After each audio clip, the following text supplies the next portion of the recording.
Кавказский инвестиционный форум стартовал 25 мая в Ставропольском крае. В течение 3 дней форум посетят свыше 6 000 человек. Программа мероприятия предусматривает подписание соглашений с ведущими российскими компаниями, встречи с иностранными партнерами и установление новых экономических связей. От Ингушетии на форум поехала большая делегация. Сегодня представляют наш стенд заместитель председателя правительства Ингушетии Юсуп Зурабов и представители Минэкономразвития республики. Наш уголок с самого утра посещают различные гости. Одним из первых стенд посетили замминистра экономразвития России Сергей Назаров и заместитель полпреда ВСКФО Владимир Надыкта. Ингушетия в рамках форума планирует подписать ряд важных соглашений. Представители Ингушетии выступят на ключевых дискуссиях: возвращение героев, реабилитация на курортах Северного Кавказа, промышленная трансформация Северного Кавказа, внешэкономические связи, компас в развитии экономики. Всего в форуме принимают участие 110 представителей республики, в том числе 62 чиновника и 48 бизнесменов. Также республика представляет свой экономический потенциал на стендах компаний «РИАК», «Инвест», «Стройпроект». Состав делегации, он в основном представлен сегодня экономическим блоком. Плюс хотелось бы сразу отметить форму одежды. Минэкономразвития России предупредили нас, чтобы не было костюмов и галстуков, для того, чтобы не смущать и не нагружать молодежь, которая сегодня практически весь день будет посвящен молодежным программам.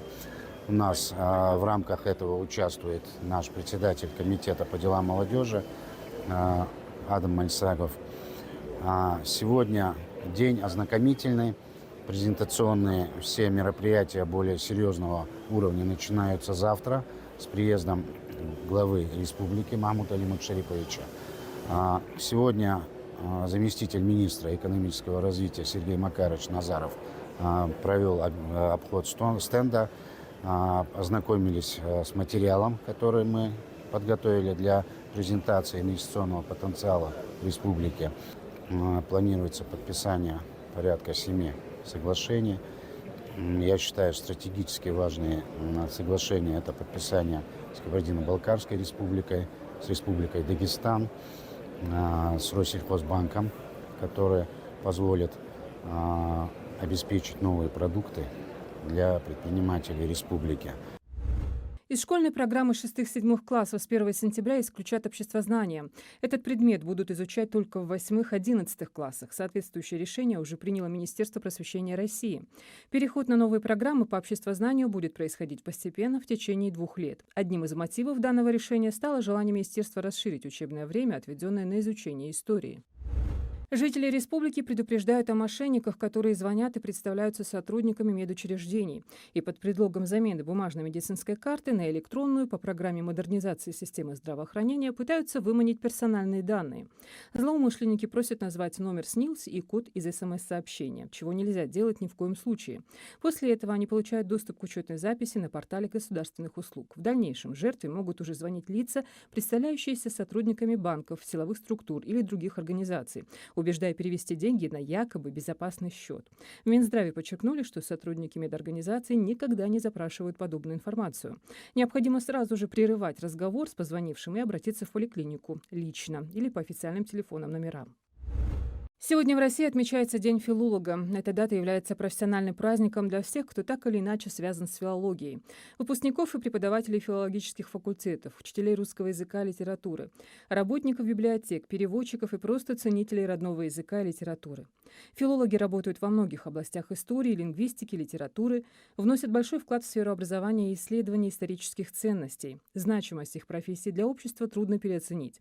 Сегодняшний праздник – еще один повод поблагодарить людей этой профессии за их труд, выразив им почтение и уважение. На Назрани в Центре олимпийской подготовки состоялся открытый межрегиональный турнир «Кубок памяти» по ММА, приуроченный к 80-летию Великой Победы и в честь погибшего участника СВО Хасана Тимурзиева. Турнир проходит по правилам КФЛ. Участие приняли около 500 человек из разных регионов Северного Кавказа. Атлеты здесь разных возрастов, есть как совсем юные, так и взрослые. В связи с этим на турнире предусмотрено много весовых категорий. Спортсмены демонстрировали высокий уровень мастерства в смешанных единоборствах. Зрители активно поддерживали участников, для которых этот турнир станет хорошим опытом, и они планируют и дальше связывать свою жизнь с этим видом единоборства. Поддержку в организации турнира оказали региональное отделение партии «Единая Россия», Ассоциация ветеранов СВО, первый зампред правительства Ингушетии Магомед Евлоев. 7 мая 2024 года Генеральная ассамблея ООН провозгласила 25 мая Всемирным днем футбола. Ранее его неформально отмечали 10 декабря. Дата приурочена к столетию первого в истории международного турнира по футболу. Состоялся он 25 мая 2024 года, во время летних Олимпийских игр в Париже. Так международное сообщество дает дань этому виду спорта, который для многих миллионов не просто игра, а стиль жизни. Когда впервые появилась эта игра, точно никто не знает. Первое упоминание о футболе, как об игре в мяч ногами, историки нашли в китайских источниках, датируемых вторым тысячелетием до нашей эры. Официальные правила командной игры были закреплены в Футбольной ассоциации Англии в 1863. Именно тогда прописали размеры игрового поля и ворот. В 1904 году была организована Международная футбольная федерация – ФИФА.